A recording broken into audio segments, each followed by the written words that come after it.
Olá, muito bom dia a todos. E nesse domingo a gente tem a satisfação em receber aqui o padre Dmítrios Souza Bertani. Ele é greco-melquita da corrente bizantina, uma das poucas do Brasil.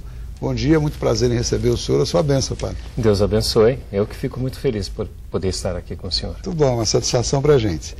Eu queria comentar inicialmente, e os telespectadores com certeza alimentam uma curiosidade com relação ao que a gente vai conversar aqui hoje, mas eu queria que o senhor falasse sobre a igreja greco-melquita católica, né, se professa plena comunhão com Roma e obediência ao Papa Bento XVI.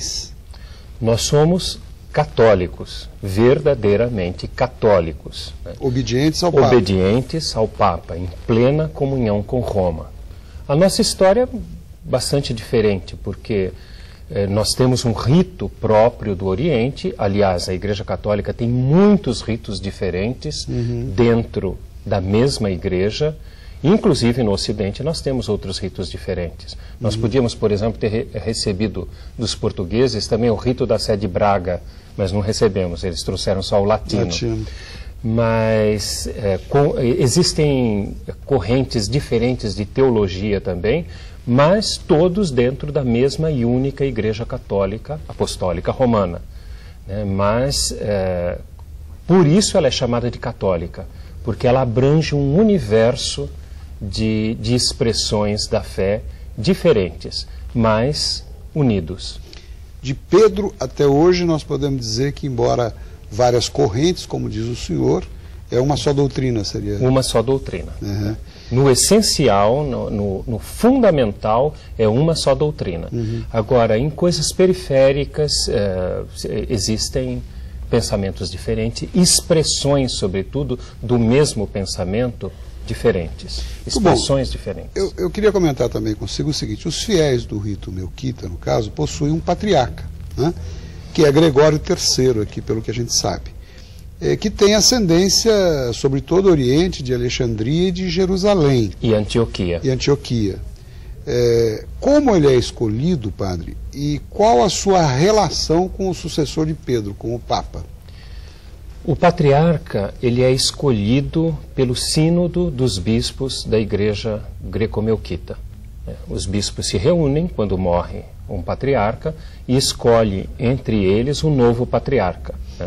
Ele tem esse nome de patriarca porque ele ocupa uma sede que foi uma sede de apóstolo, como o bispo de Roma, que nós chamamos de Papa, ocupa a sede de Pedro. O patriarca de Antioquia também ocupa a sede de Pedro, porque Pedro fundou primeiro a igreja de Antioquia, depois foi fundar Roma, onde ele morreu. Então, o patriarca Gregório III também é sucessor de Pedro, mas da primeira sede de Pedro. Então, como Antioquia foi fundada por um apóstolo, é uma igreja patriarcal, como também Jerusalém e Alexandria.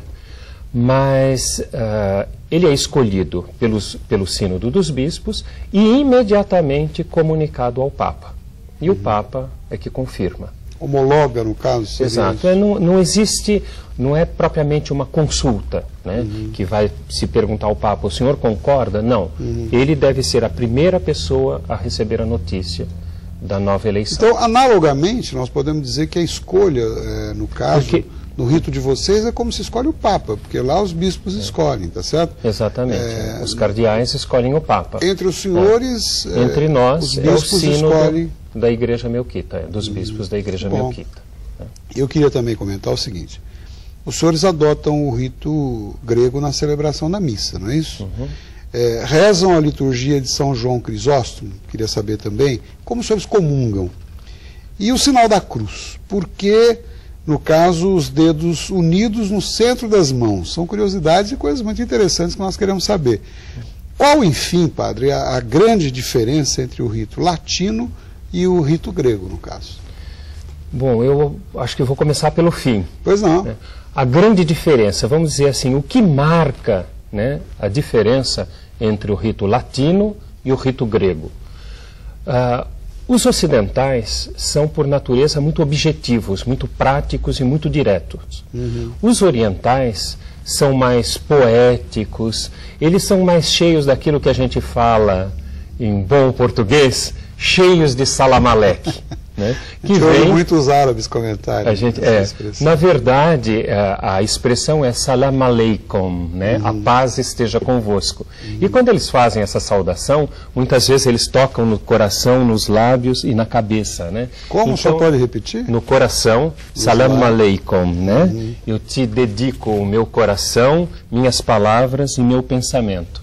Então esse gesto floreado dos orientais criou entre nós a expressão cheio de Salamaleque, quer dizer, cheio de mesuras e cheio de enfeites. Enfim. Aqui entre nós seria cheio de penduricalhos, exatamente, algo mais ou menos assim.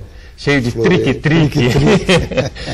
Pois bem, então eu até brinco sempre com o pessoal, eu digo, a diferença entre um oriental e um ocidental é se você perguntar para um oriental onde está, para um ocidental, onde está a sua orelha, ele vai dizer, ora, está aqui. Né? Se você perguntar para um árabe, onde está a sua orelha, ele vai dizer, está aqui. Mas por que isso? Porque dizer está aqui é tão corriqueiro, é tão sem graça. Fazendo como o senhor fez, tem Salam Aleikum. Tem Salam Aleikum, Salamaleque. Agora, realmente, a nossa comunhão é sempre feita sobre duas espécies, pão e vinho. E nós não usamos pão sem fermento, como se usa no rito latino, pão ázimo. Mas é sempre pão fermentado, ou seja, o mesmo pão que a mãe põe em casa sobre a mesa é o pão que nós colocamos em casa, na igreja, sobre o altar. E o sinal da cruz? O sinal da cruz nós fazemos com 3 dedos unidos e 2 recolhidos. 3 unidos porque são 3 pessoas, mas um só Deus. Pai, Filho e Espírito Santo, 3 pessoas, mas um único Deus.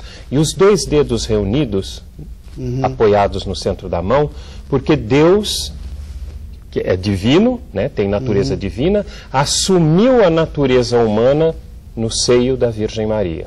Então, o Verbo se fez carne e o Evangelho foi anunciado primeiro aos judeus, é o povo da primeira aliança. Eles nunca perdem o lugar, o lado direito, né?